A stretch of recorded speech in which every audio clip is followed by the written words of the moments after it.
Hello, and welcome to the Specialty Matcha Podcast, a very special Specialty Matcha Podcast. Mm. My name is Ryan. This is my co-host Zongjun, Hello. who also goes by Sam. Yeah, we launched this podcast to discuss our learning journey in matcha, share startup stories, and interview experts. And today marks the 50th episode of this podcast and the end of season 2. Yeah. So we titled this Our Startup Pitch because we wanted to talk a lot more about the company what we're working on. Part of our intro, we talk about telling startup stories, and we realized we're not telling very many. So this was a fine opportunity to share a bit more what we're working on, how we present it, what our next steps are, and sort of why we want to form a community of specialty matcha people. So we structured this in 4 different parts. First is sort of a reintroduction. What is this podcast? What is the Specialty Matcha Podcast? And kind of a performance review of ourselves, what we are very happy with that we have done and what we think we could have done better throughout these 50 episodes. We're going to do a recap on the matcha shortage. We recorded a breaking news segment on Mario Q's matcha shortage announcement, but a lot more news and takes on the matcha shortage have been published since we published that. So wanted to give everyone a recap of what we're reading and kind of our thoughts and opinions on the topic. Then we're going to give our startup pitch, so things that we actually give to investors or people that we meet as we're trying to scale up what we're working on, as we're developing technology to mill matcha fresh. And then we're going to share some of our goals, not only for the coming season, but for our company through the rest of the year. And we have a pretty strong call to action where we're looking for some partners to launch the mill. So we want to give some more details about that, and thought that anyone who regularly listens to this podcast should be the first to know. Well, Ryan, should we give our audience a new introduction of this podcast? So we never thought that we would be this regular with the podcast. We started it because we had a few unique things to say and a few things that weren't really floating out there in the internet sphere. Or really just a fine excuse of, talking to people to begin with. Yeah, actually, a huge part of it was a wonderful platform that we could use to just get access to some people. We reached out to some people in the really early days, and we struggled sometimes to meet some of the matcha founders that we wanted to talk to, since we had a matcha business. Turns out everyone is just so nice, like so willing to share about, their knowledge and their experience in the realm. They really were thankful to us, providing them a platform for them to speak, which was very unexpected. Zongjun and I both have startup experience before, and Zongjun, you worked for the startup for maybe 5 years. I worked there for 8 years. It's called Gastrograph AI. And the company originally came out of tea research that got spun off from Penn State University. And we went through an accelerator program. There's 2 really big ones. One is called Y Combinator, which companies like Airbnb and Dropbox have been through. But the other big competing one is called Techstars. And we went through Techstars. I was really young at the time. I think I was maybe 22. It's a really formative experience going through Techstars. The rejection rate is higher than Harvard. So I just get super lucky when I joined that company on the founding team. And the biggest thing that they pound into you at Techstars is give first. Don't ask for things, give first. When you're networking, when you're talking with other companies or investors or advisors or people working in industry that you need something from, you shouldn't go up to someone and say, I could be a mentor. You need to have the mental framework of, what can I give this person first? And something that was really missing within the matcha economy was something more of a media platform. You have the Global Japanese Tea Association, but that's more than just matcha. And there weren't many other media or diverse media properties where people were having these types of conversations. So, giving or reaching out to people to interview them, to tell their story was just a fantastic way of us to give first before ever asking for anything. And that's sort of our approach to business in general. So we love the Specialty Matcha Podcast, not only to share these diverse voices, but, we're ultimately talking to other small businesses or other content creators. And, even though this isn't the largest audience platform, we really believe in this concept of giving before asking for anything in return. And it's really, we don't see it as transactional at all. Sometimes what we get in return is just knowledge or perspective or experience. And we're happy to share that and give first with everyone listening as well. So that's one of our ethoses behind the Specialty Matcha podcast. So we aim to bring on a really diverse set of voices. I think we've done pretty well with that from many different corners of the world now, which has been great, and covering some more controversial topics. I think we've done that really well, especially around authenticity and poetic names and giving some perspectives that I think some people are a little shy to talk about. One thing I think we've done very poorly is bringing on Japanese people. Well, the language barrier is true. It certainly is a hit to our credibility, the lack of actual Japanese, ethnic Japanese tea farmers is something that we would really like to have. They tend to be quite a bit more reserved. Almost everyone we've talked to doesn't want us to talk about them publicly. So we talk about them in the general case. So I think it's just going to be a much slower burn on that of relationship building and trust building. And it's kind of the lack of Japanese people and Japanese tea industry people on this is a great reflection of our naivete and the fact that we're kind of newcomers to this game. Yeah, but there are definitely gold mines out there for us to learn more. Gold mines of knowledge. Yeah. It's definitely true. And hopefully, this coming year, we can spend more time in Japan talking to them, building better and deeper relationship with all these farmers. And hopefully my Japanese can get a little bit better. It can certainly make it much easier. Yeah. And we would like to do, so something we did in season 2, if you haven't listened to it already, we did notes at origin or sourcing trip notes that we recorded in real time. And so we would like to do quite a bit more of that as well, especially during harvest season this year.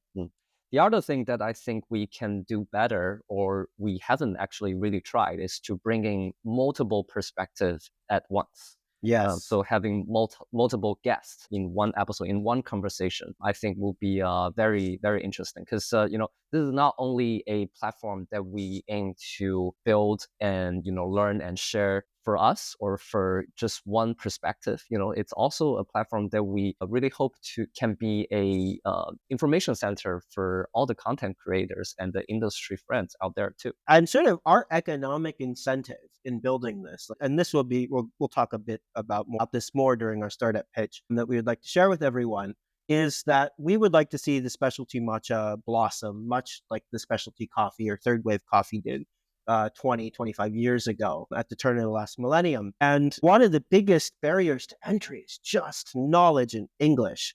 I remember when I first started studying tea back in 2013, really studying tea very seriously, was very hard to learn even about Chinese tea. And Japanese tea, outside of the context of tea ceremony, was even more difficult.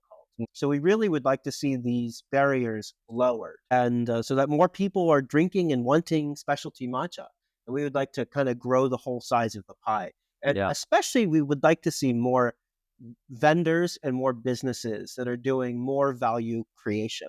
So like the core theme of our company is creating infrastructure to mill matcha fresh. And we think that there's a whole bunch of things that foreign companies, non-Japanese companies can do to create a higher quality product for their customers, because no one knows their customers like they do. Like traditionally, when you talk about like being a matcha vendor, owning a matcha brand, I mean, what you're really doing is repackaging someone else's product, right? You're not the farmer, you're not the blender, like you're coordinating with your packaging and your material, but the value add are you're bringing the customers, you're bringing the education. And it's a huge value add. And typically it's worth 100% markup or really large margins. And it's a really important part of the value chain. But it's time for the consumer piece and the people that know the consumers the best to start influencing what's happening downstream even more. Is something we would like to see. Because if you look at things like specialty coffee or bean to bar chocolate, there's this whole rich ecosystem of people doing really interesting value added creations to better meet the needs of their local customers, whether or not it's blending or sourcing or milling fresh, roasting fresh. Like, it'd be cool to see someone buy a roaster, lightly roast some tencha fresh, give it that nice Hika aroma, and then mill it fresh. Like, that's wild. That'd be super cool to see. And there's probably a bunch of other similar ideas that can be done. Oh yeah, definitely for sure. Like not only we want to see it, we want to be part of it. And part of the goal of Sanko is really to be part of these infrastructure development, to empower people to create, better matcha products or more innovative matcha products, and helping them to realize their imagination and turn that into reality. And I think this mentality really transcends, beyond this company. For the podcast, we also wanted to be a infrastructure of this community to, have people feature to share their ideas and to have conversations bounce back and forth and forming new ideas. And I think that will be a really happy future and that we are proud of to be part of it. And we don't know what the answers are. Yeah. In some cases, we don't even know what the right questions are. So by bringing in different perspectives during this podcast gives us a fine opportunity to fill our own knowledge gaps first, with the assumption that other people might have very similar questions. And weirdly enough, we've talked to quite a few people now that listen to this that have reached out. Like, there are a lot of very like-minded people out there who totally see this the exact same way and probably recognized a lot of these problems in the industry before we even entered it. So it's been really wonderful connecting with the community and the people that we've talked to. Yeah. And the fact that knowing those people don't really know each other or their existence, really triggers some matchmaking passion inside me. So there will be some interesting conversation upcoming. Absolutely. We've also gotten a little bit of negative criticism, Zongjun. Or feedbacks, really. Yeah, feedback. We wanted to share that our use of the word baggage, especially when talking about Chanoyu or Japanese tea ceremony or the more broader cultural connotations of matcha in Japan, was a very impolite and disrespectful word, especially when we're trying to source a Japanese product, mill it fresh and sell it, and quote unquote profiting off of what is a legacy Japanese cultural food product, and that we should give it quite a bit more reverence. Zongjun, what were some of your thoughts behind that critique? Oh, I think, it's a very context-specific term. We're talking about Japanese tea ceremony as a baggage, not because of, it's a baggage to matcha itself. Thank you, Japanese tea ceremony. This is the very reason why matcha still exists today. We can still consume this product. But it is a baggage in certain contexts, especially when it comes to innovation in modern days, especially so when it comes to treating matcha as a specialty product. And you are encountering all of these legacy inertia that, work the product to the other way. Yeah. If you view it from a very different perspective, let's say a really high-end coffee shop who wants to do matcha properly and goes to the proper sources to learn the way they quote unquote do it traditionally and authentically in Japan, right? In that context, it kind of is cultural baggage, retrofitting ceremonial tools into a place where they really weren't intended to be used and using them in ways that they weren't intended to be used, which is fine if it works for them. But it's not definitively the correct way of preparing matcha. There can be other ways, just like there is no correct way to drink wine or to brew coffee, just different ways of doing things. Well, it's very context specific, right? There is a correct way of doing matcha in a Chanoyu context. Yes. But there is no correct way of doing matcha in a modern consumption context, in a cafe shop. Probably using the ceremonial correct way to do matcha in a cafe shop will not be very effective. So this is a word that we are actually going to continue to use. We deeply respect Japanese culture and matcha and where everything came from. But this is the Specialty Matcha Podcast. We care about matcha as a specialty product and a specialty ingredient, which has found a really new audience outside of tea ceremony practitioners. And while we repeatedly say how much we care about and respect Japanese culture, we don't need to bend the knee every time we have something critical to say about a legacy or heritage or traditional practice. These practices are by no means perfect in their own merits. Right? There's actually quite a bit wrong and quite a bit of valid criticism about a lot of the Japanese tea ceremony institutions and various institutions touching Japanese tea, which are just because it's traditional or heritage does not make them immune from criticism. So we have a balanced perspective. We deeply care about the culture. And we are much more forward-looking than retrospective-looking. The way someone did something in the past is not necessarily the way that something should be done in the future. So we apologize if we've offended anyone with some of our sharp takes. And we, being tea ceremony students ourselves, we have deep respect where these things come from. And we are outsiders. Sam is Chinese. I'm half Korean, half American. We are exploring this from the outside in. Not the inside out. Who are we to make any of these criticisms? But, we are the new matcha consumers, right? Matcha consumers now exist outside of Japan. And that's just the reality. And we are a very consumer-focused company, and that is our biased narrative. We care a lot about the consumers. We care a lot about the product. And we think that there's lots of other companies and tea ceremony schools and institutions doing great work promoting traditional practices and traditional crafts. That's just not where our focus lies. Yep. Again, context specific. Yes. So I think that is a good summary. Please keep sending them. It only helps us improve and give perspective. We're really happy to have a dialogue and to invite people on that we disagree with too. So if you have any contrasting opinions while listening to what we're saying, please let us know. And thank you for everyone who has let us know. Yep. Before you unsubscribe, please send us a message. So thank you. So Zongjun, moving on to part 2 around the matcha shortage recap. I mean, this is by far the single most important thing that's going on at matcha right now.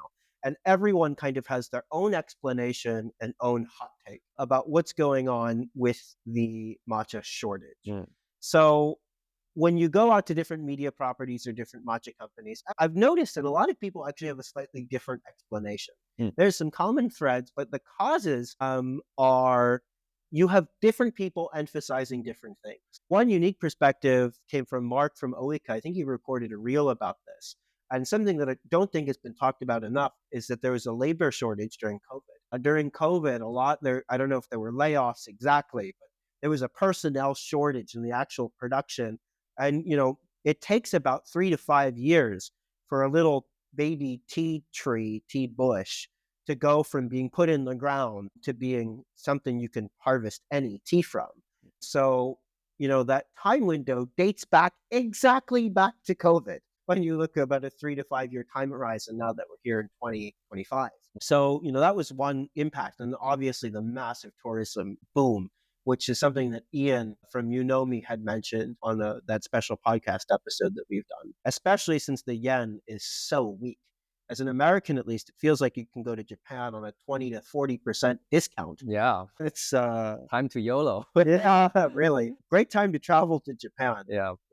But, I was reading an article from Seizan talking about the whole shortage from a different perspective. And I think people are getting very conservative in making any new development or investing any new capital into overcoming this shortage, because this has happened before. And this surge it happened right before COVID and hit a historical height. And then COVID hit. And then massive layoff, and the whole market plumbed. And then now the new demand surged again, and a lot of people are actually a little bit hesitant about, is this just a new passing trend, or this will be the new status quo? It's very uncertain for people in Japan to make new investment, because the cruel reality has fooled them once before. So, yeah. And I was reading an Eater article where Zach Mangan, excuse me if I mispronounce that, who is the founder of Kettle, was doing a interview for Eater about the matcha shortage. And he was talking with someone from Marukyu, who's major supplier, traditional blend house. And he says they did, was coming from, believe the president of that company. So they did roughly 6 months of sales in a little less than a month. Like, that is an insane spike, largely caused by retail sales from new tourists coming to Japan, especially even visiting Uji. I mean, when you visit Uji, it's actually very touristy. I was talking with some friends that are not really into tea at all, and Uji was on their list. Why? How do you know about Uji? And it was pretty surprising to see. that this is like entering like the mainstream list of places to go, which is awesome from an awareness perspective. Yeah. So, I mean, I don't think this is a trend. I think this is actually a pretty sustained preference. People want coffee alternatives. People want healthy products. And I think and people clearly want a high quality product. If you notice, it's not the super industrial stuff where there's a shortage. People have actually found fantastic value at these traditional blend houses and want to buy it. And it's interesting, Zongjun, you made a pretty interesting observation. So something we've been talking about is, matcha's a perishable product. It's also a renewable resource. Every season we have new things. If you could age matcha, this might turn into like a serious bubble. Yeah. I mean, like I was comparing the current sentiment in the market to the pu'er bubble that happened back in, this almost 20 years ago in China. Yeah. But for those of you who don't know, pu'er is a type of fermented tea. That China has very high aging potential, like a young cake, and with comparison to its older form, like 20 or sometimes just 10 years of aging for that same cake, the price can be 200 to 500 times of the difference. Yeah. It's crazy. Like some of the more legendary cakes being sold in auction for like $500,000 US. So that's some like really, really insane price tags out there. And if matcha is the same, like ageable product, oh my God, I cannot fathom how big this bubble can turn into. Yeah, if it got better with age, we'd have some very interesting market dynamics. Yeah. Because now you do see some hoarding culture, but it does, it's perishable. But tencha can be aged. Yes. Theoretically. Especially in a cold environment, tencha can be aged. In fact, I saw something very interesting. I think it was from Song Tea and Ceramics in San Francisco. That company had some Tenmyo cultivar, which is very new, from a 2019 harvest that was milled in 2024. And it was the first time Mark from Oika has had some older vintage matcha that he's milled that was only like 1 or 2 years old. But seeing something 5 or 6 years old really got my interest. That's, if people have the capacity to mill matcha fresh, there might be some aging potential for tencha to create some very interesting matcha products. And, it does happen with these large traditional players, but because they're not transparent, you just don't know. My God, maybe it's time for me to start investing a new freezer. Wow, we certainly want to do those experiments. It's really once the tencha is ground into a fine powder, that's when everything goes wrong. Yeah. But otherwise, it's an interesting transformation. Like it's also interesting that reading all these articles, like everyone is framing this whole shortage phenomenon as something that's negative. Like there is a, internal negative tone in all of these articles and all of these, retailers and matcha manufacturers. But they're selling more tea than ever before. Yeah. This is going to be the future. There is no time in human history where more diverse group of people are consuming more matcha on net than ever before. Like this is a win. Yeah, wake up, guys. Money is dropping out from the sky. Well, also the spreading of culture. Even people frame this as like it's at the expense of tea ceremony practitioners. But tea ceremony practitioners don't inherently care about taste. It's important that they have traditional product to do, but as a tea ceremony, a Moto Senke student for, 3-4 years, almost never was I aware of what I was drinking. It could have been random green powdered stuff. It just was not the focus of what the lessons were about. In fact, some practices, we didn't even drink matcha, which was incredibly disappointing. Sitting in Seiza for 2 hours. Learning how to fold rags and wadi geiko and all this other stuff. I remember very vividly one Sunday morning, I think I was a sophomore in college, where all the guys of the group, our job was to clean the floor. It was like 9 a.m. on a Sunday morning. And all the girls in the group did all of the other stuff, like hydrate the chasans and prepare the tea bowls and kind of the more pleasant work. Sift the tea. Household role-playing training. So if Japan is exporting more and more matcha and more tea farms that were not making tencha are now making tencha to produce more matcha, then even less supply of loose leaf tea will be produced in Japan, which means that it's destructive for domestic Japanese tea consumption. So that is a negative externality. But I actually think the pendulum might swing back the other way. That might be true temporarily, but as more and more people get interested in matcha internationally, naturally a subset of those consumers might become very interested in Japanese tea Chanoyu, Japanese in tea, general. sencha do, like moving to Gokuro or sencha. It's a pretty rich ecosystem of diversity of things to be interested in. Mhm. And it just so happens that matcha has become the new entry point for a lot of new consumers. So I kind of see this as a pendulum where it's being shared with the rest of the world. And at some point, the rest of the world's going to develop a large segment that's interested in these traditional crafts who need a new market. I mean, Japanese, from a demographic perspective, Japan is a dying country, literally. It's a shrinking population.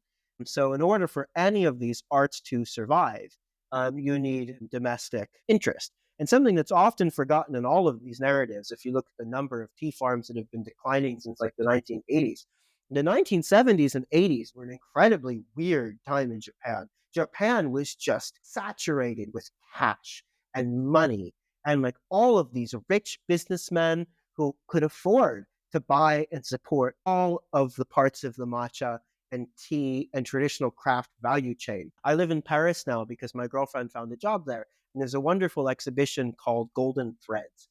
And it was about the use of golden colored threads in clothing throughout all different times and all different cultures and history. And there was this little documentary on Japanese, special type of Japanese woven golden fabric and threads. And apparently, at its peak, about 40 years ago, which also happened to be like the peak of the Japanese economy, there were thousands of these looms, most of them automated, creating all of these gold textiles. Now, I think there's just like one couple left who are using a semi-automated mill, or excuse me, loom, that mill, semi-automated loom, and they check every thread as it goes through. But demand has just shrunk. And if they leave, then it's no longer, it's gone. And that is just one example of these traditional crafts. And Japanese people are not interested. Other companies and other markets like China or even like Bangladesh or other textile producing regions can create much more competitively priced products. And that wealth just doesn't exist in Japan anymore. It's a stagnant economy, and it won't exist in Japan anymore.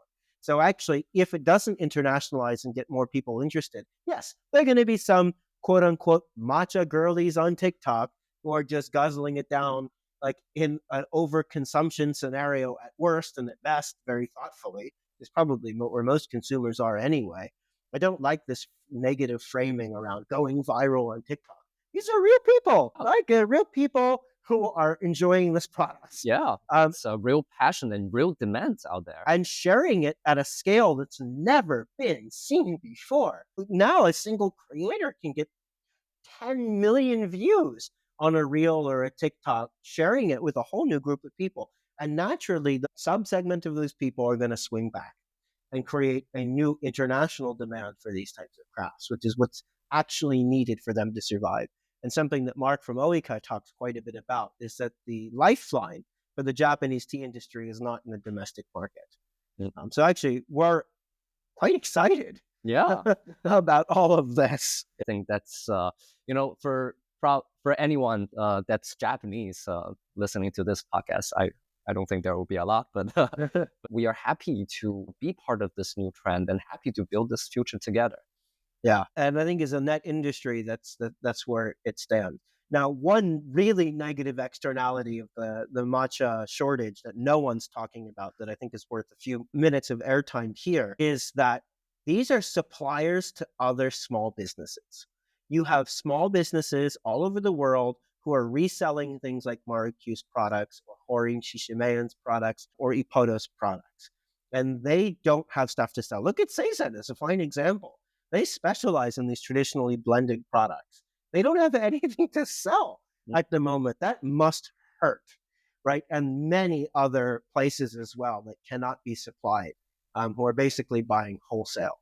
And so we really hope that this doesn't hurt a lot of those vendors in the short term. While there is record demand, no one wants an inconsistent supplier. It hurts customers and it hurts those businesses. So some stability is definitely needed within this market. Yeah, but this is I would say it's inevitable growing pain. But like as the whole industry understand this will be the new status quo. I think like with new investment, with new planning for the coming years, I think this will not be a problem in the future. Yeah. And two is people start looking to places like Korea or China for really high quality products that can maybe serve the bottom of the market, not necessarily the top.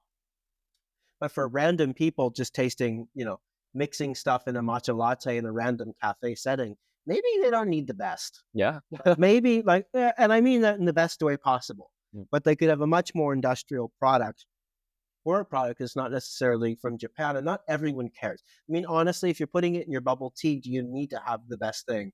When there's tapioca and all these sweeteners, maybe something from another country might be lower in price and just be nearly equal as quality when it's being used as an ingredient in that context. Only when you are using handmade bubbles and fresh Hokkaido milk. There we go.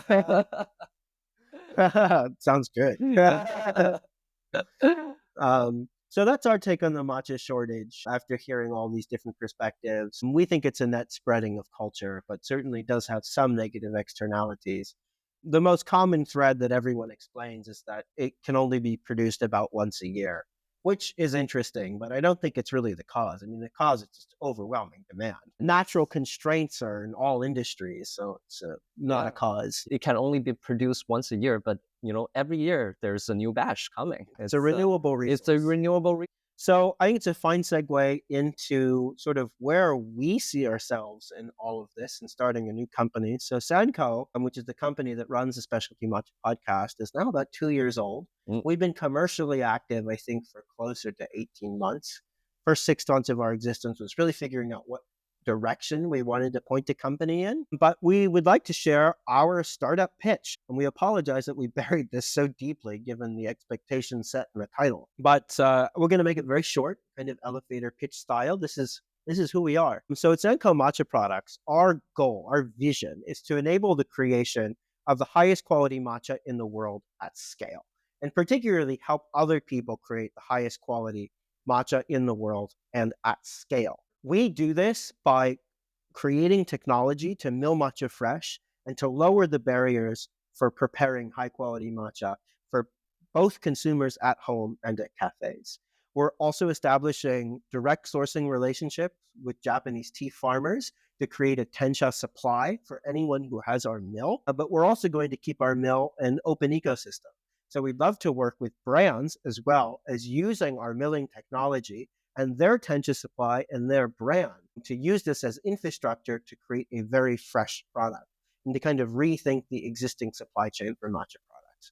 And then last, we focus on education, such as this podcast. And we also plan on writing a book very soon. So more details about that to come. We are a small but mighty team of 3 people. We've all worked together, actually, as former colleagues in our last company, which is called Gastrograph AI, and we're very internationally distributed.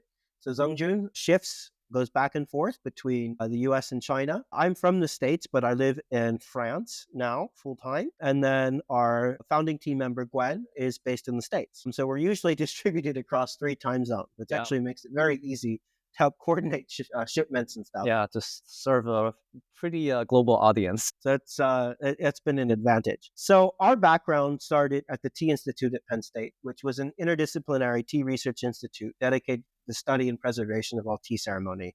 I was the 2nd executive director of this research group, and Zongjun was actually the 3rd executive director.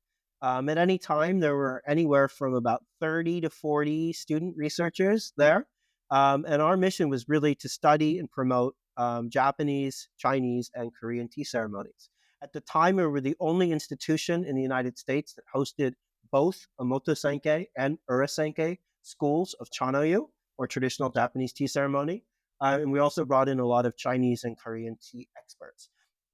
As part of this program, we both flew in international experts to come speak, usually in long-form exhibitions. And then we also sent students abroad to learn about these products at origin. A huge part of the mandate of the Tea Institute was to have student-led research. So one of Zongjun's projects, for example, was using his GIS background, which is like satellite imaging, Yeah. to look at tea growth from the heavens. Yeah, it was a quite experience. So we were using satellite imaging technique to essentially picking up the spectral signature of the tea bushes on the ground and trying to monitor the growth and shrinkage of, at the time, was focusing on Taiwanese tea plantations. But we thought that it might be a very interesting topic to use that technology to study, the historical growth and now probably shrinkage of Japanese tea fields. Yeah, so actually, we'd really love to see to do a study on Hanzu shading. Yeah, because it's probably have a pretty clear infrared signature uh-huh. from the sky. Zongjun, you gotta whip out that skill set and train some models. We need to get you some good data too. Anyone listening has any good satellite data, let us know. Landsat, any kind of things. But one of the earliest research projects at the Tea Institute was developing a system to measure flavor in tea.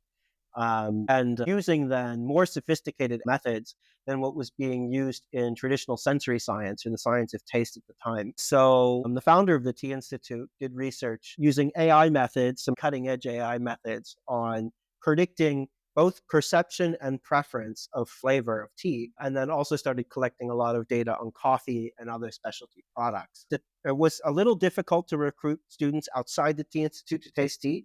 So we opened it up to coffee.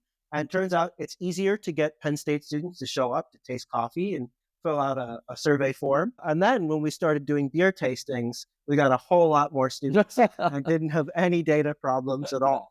Surprise, surprise. And with this data set and these new AI methods, we started to realize that you could make pretty accurate predictions on what people would like and dislike and build these predictive models, realized it didn't belong in academia and spun it out of the university to form its own company, which is called Gastrograph AI.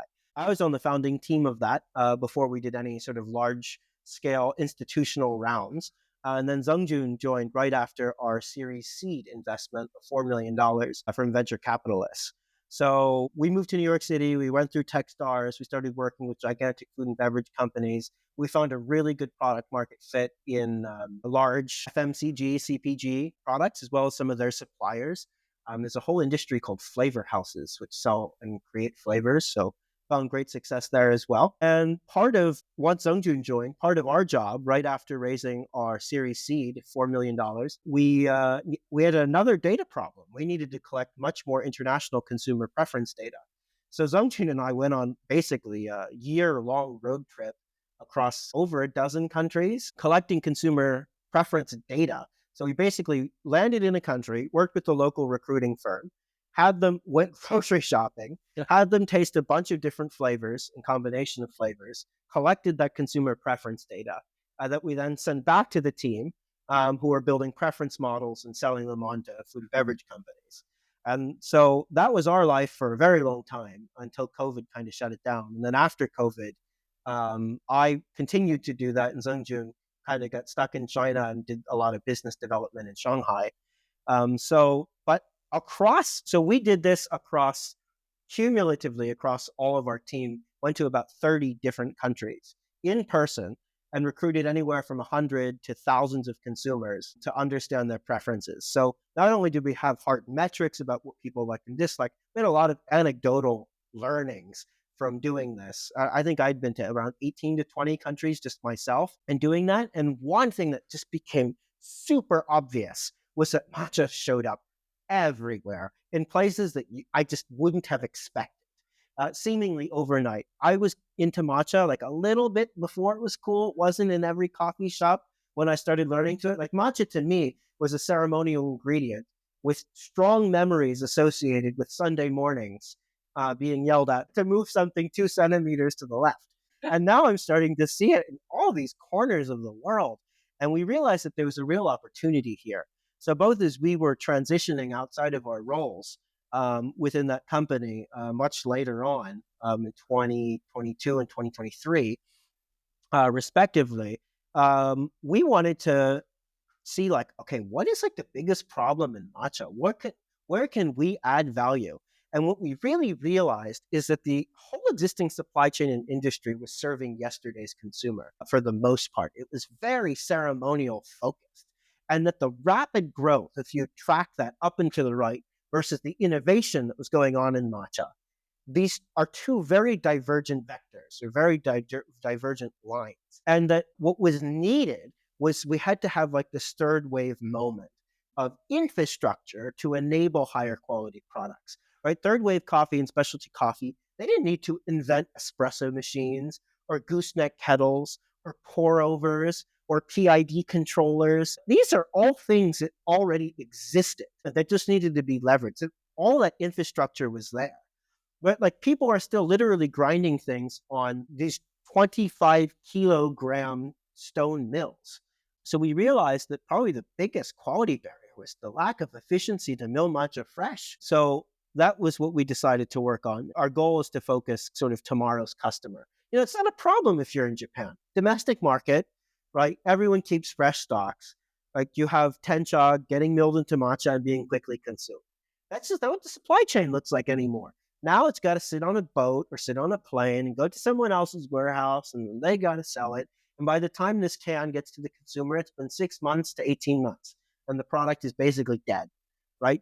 But the infrastructure within Japan to do this type of milling and like these short supply chains, it didn't exist. So we thought, what if everyone could have the ability to mill matcha themselves at an incredibly high quality standard?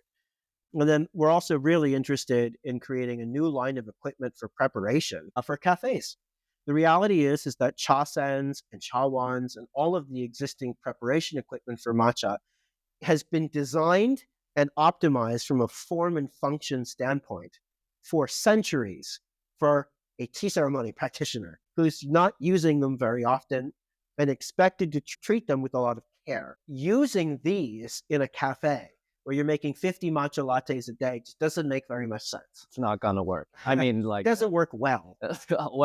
Originally those chasen were meant to be using probably only once. Yeah, their chasens are actually disposable. They're disposable products.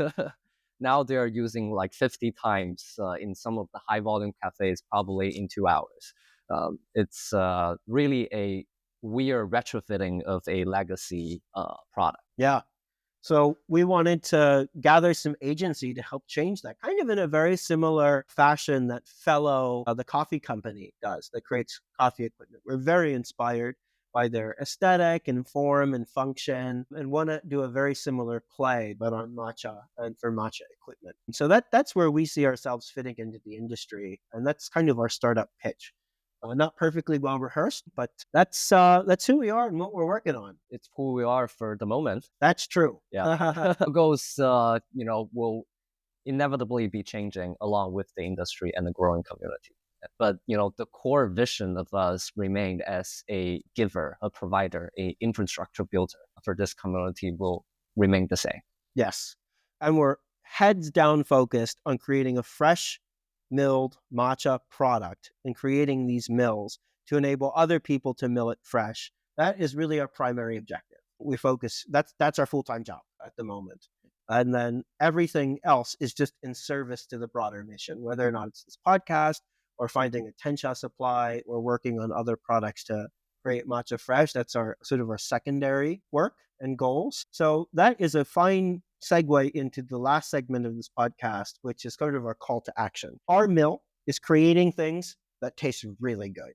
We're comparing it to benchmarks. We're doing a bunch of experiments, and we are finally milling things that taste pretty good. And we're closing in on finalizing the mechanical designs of this mill.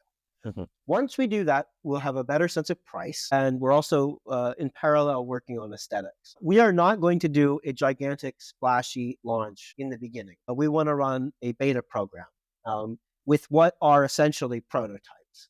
We want to get these mills out into people's hands, out into the world. We want to battle test them. We want to battle test them. And we want to be your partner. We want to be partners with all of these different beta testers. We will come physically wherever you are in the world. We will show up physically in person, do an implementation, work with you with this machine, and understand how you might use it, how you want to use it, and triage through any problems. And we're also going to have a lot of guarantees. We're working out the final details around like making sure that we either fix something immediately if it breaks on you, or just get you a new prototype if anything's broken. So we want to de-risk this proposition. But we're really looking for early adopters that are interested in testing out a matcha mill. Perhaps people that were interested in buying an Ishiyusu and didn't want to make the investment, or people who decided not to buy an Ishiyusu but would like to mill matcha fresh. And so we're actively looking for partners. I'd say we have about 5 people committed so far to being a beta tester. We would like to see that number closer to 10, especially because it's anything more might be way too much travel for us. But we do want to do this in person and understand how these are going to be used before we solidify and make the investments for us as a company to create molds to make these things at scale. Because basically every prototype is going to be one-off manufactured, like CNC routed, absolutely inefficient. And we want to do a pricing model where it is very fair, much cheaper than an Ishiyusu, but enough that it covers our costs in bringing it. But we'd like to be partners, and we really commit to de-risking this, but we would also really like to learn from you. So anyone who's listening that has a matcha business or a coffee business that would like to be an early adopter in being a part of our beta program, please reach out. My email is ryan@sanko-cha.com. And Zongjun is the same, Zongjun at sanko-cha.com. And we would love to talk with you, get to learn about your business. Our timeline is within the next few months. We would like to have these released. And then as we solidify all of the other details, we're then, after the beta testers, we're going to open it up to pre-sales for the main, like actual commercial launch of these mills. We are doing an open ecosystem model. So if you have your own brand and you'd like to source your own tencha, we're totally fine. You can use that. And we're going to have a pretty competitive wholesale program where if you supply cafes or you supply other matcha businesses that might be interested in a mill too, we're going to create incentive structures so that you get a commission of that sale. Right now, the functionality and the features of the machine is pretty agile. You can tweak the compression pressure of the millstone and change the RPM, and also change the capacity of the cooling system. So in this way, we wanted to really give you the freedom of using this machine in any circumstances for any of your usage context. But, there will be things that we hadn't thought about. And throughout the process, it will really be a learning experience for us to help us bring more value add to your business. Yeah, absolutely. And also the plates are completely swappable and interchangeable. And so like a pretty big risk factor of buying an Ishiyusu is dropping or damaging in some way the millstone face. But with these, we can get them made at scale and to really high precision from an engineering and manufacturing perspective. Yeah, we don't need to ship you a Japanese grandpa chiseling your damaged Ishiyusu plates. Yes, so those will be much easier to replace and will definitely come with spare millstones in case something does happen. But also what's very exciting about this model is that these millstones are completely swappable and interchangeable. So in the future, we might experiment with different groove patterns, which gives different levels of efficiency. Different material. And different materials. So something we're actively investigating are using some form of hardened stainless steel plate, and even finding Ishiyusu makers that are interested in making plates that will fit this mill to have a stone ground product as well. So if anyone knows any Ishiyusu makers that might be interested in this opportunity, we would love to be connected with them to see if we can make that a reality even faster, since there seems to be high consumer demand for it. We don't see it as necessarily necessary from a strictly a food science perspective. The ceramic plates that we have created are incredibly hard, incredibly durable, incredibly easy to manufacture, and very food safe. It's extremely biologically inert. So, for example, a lot of coffee grinders use a similar material. Actually, they use the same material. So it actually makes more sense from a food processing perspective than using a stone. Yeah, it's also a lot of pharmaceutical industries using the same material. Yes. But we also want to have a stone version as well. Almost certainly not going to launch with it. But the idea with this mill is that it's a pretty flexible platform. where we can give maximum agency and potential for creativity to the user to create new and interesting matcha products. We're working on a pipeline of getting a high range of tencha supply. To really diversify the choice for consumers to getting more exposure to a wide variety of Japanese tea. Yeah, we've actually been talking to a large number recently of people more in the dessert bubble tea sector of this. Maybe they want something that's bitter, but they want a fresh ground product because one, it's more nutritious, but it also might just be more potent than what they're buying. So we think that you need matcha for everyone, to borrow a phrase from MTCH. And so we want to focus on that, and not just a high-end artisanal product, although we think that's very important, but also having product that is very economical for all different types of businesses. All right, that's a perfect place to stop. We've had a blast filming season 2. We're going to take a week off, so there's going to be nothing in the feed. Holidays. We can't believe that we've done this for 50 episodes in a row. It's kind of crazy. And we'll see you on the next one. Yeah, coming soon. Thanks.